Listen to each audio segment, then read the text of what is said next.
काल में अर्थव्यवस्था बेहाल है, ज्यादातर सेक्टर्स का बुरा हाल है, लेकिन इस मुश्किल के बीच भी कुछ सेक्टर्स चमक रहे हैं, तो कुछ लोगों की डिमांड और मूड के मुताबिक कारोबार का स्टाइल बदलकर चमक रहे हैं। कोरोना के इस दौर में सबसे ज्यादा फायदा ई कॉमर्स सेक्टर को होना तय है। एक रिपोर्ट के मुताबिक ई कॉमर्स कंपनियों को 2020 में केवल सेल डेज में ही 4 अरब डॉलर की बिक्री करने का अनुमान है, जो 2019 के 2.7 अरब डॉलर से 48% ज्यादा है। फेस्टिव सीजन में कुल बिक्री 84% से बढ़कर 7 अरब डॉलर रहने का अनुमान है। इस तरह साल भर में ई कॉमर्स कंपनियों की बिक्री 41% से बढ़कर 38 अरब डॉलर तक हो सकती है। दिलचस्प बात यह है कि इस बिक्री में बड़ा रोल रहेगा छोटे शहरों और ग्रामीण इलाकों का। रिपोर्ट के मुताबिक इस साल मेट्रो शहरों में बिक्री 30 से 35%, टीयर 1 शहरों में 20 से 25% बढ़ेगी, जो कि पिछले साल के बराबर है।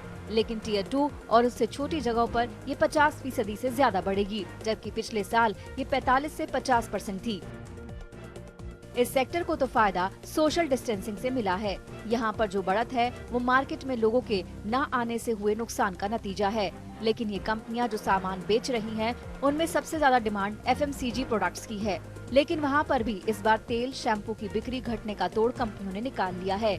इन कंपनियों ने हेल्थ, हाइजीन और इम्यूनिटी प्रोडक्ट्स पर फोकस करके कारोबार को गिरने से बचाया है।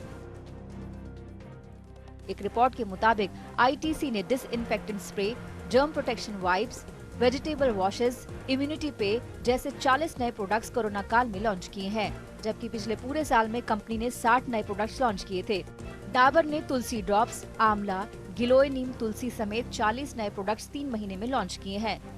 विप्रो ने भी साबुन, हैंड वॉश समेत कई नए प्रोडक्ट्स अप्रैल से अब तक लॉन्च किए हैं। मैरिको ने शहद, हल्दी दूध, वेजिटेबल वॉशेस समेत कई प्रोडक्ट्स बाजार में उतारे हैं। अमूल ने हल्दी आइसक्रीम और हल्दी अदरक दूध जैसे नए प्रोडक्ट्स लॉन्च किए हैं। एफएमसीजी प्रोडक्ट्स को बनाने और बेचने वाली कंपनियों का दावा है कि कोरोना काल में एक नया बाजार अलग तरह के उत्पादों का तैयार हुआ है। लॉकडाउन के दौरान हमारे मायोनेज़, पिज़्ज़ा सॉसेस और पीनट बटर की डिमांड काफी बढ़ी थी। मायोनेज़ की डिमांड तकरीबन 65% बढ़ी थी और पिज़्ज़ा सॉस डबल हुई थी। जो हमारे माननीय प्रधानमंत्री जी का विजन है, right, to create a country, create करें एक देश जो आत्मनिर्भर हो। ना ही सिर्फ हम इंडियन प्रोडक्ट्स के साथ गोइंग वोकल फॉर लोकल, अपने प्रोडक्ट्स के साथ ना ही सिर्फ हम अपने लोगों को आत्मनिर्भर बना रहे हैं ताकि they can start their own business. यही वजह रही है कि जहां अप्रैल से अगस्त के 5 महीनों में 66 लाख लोगों ने नौकरियां गंवाई हैं, तो इन सेक्टर्स के बूते कई कंपनियों ने रोजगार देने में भी कमी नहीं की है। I'm proud to share that we've grown and we continue to grow. In last 6 months, we've added at least 15% of our workforce, and we are very proud to add more and more skills into our part of this organization.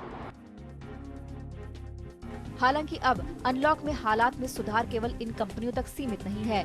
ICRA के मुताबिक अगस्त में economy के 16 में से 11 indicators ने तेजी के संकेत दिए हैं। अब उम्मीद की जानी चाहिए कि बाकी बचे 5 इंडिकेटर्स भी पटरी पर लौट आएं, जिससे इकोनॉमी में उछाल आएगा।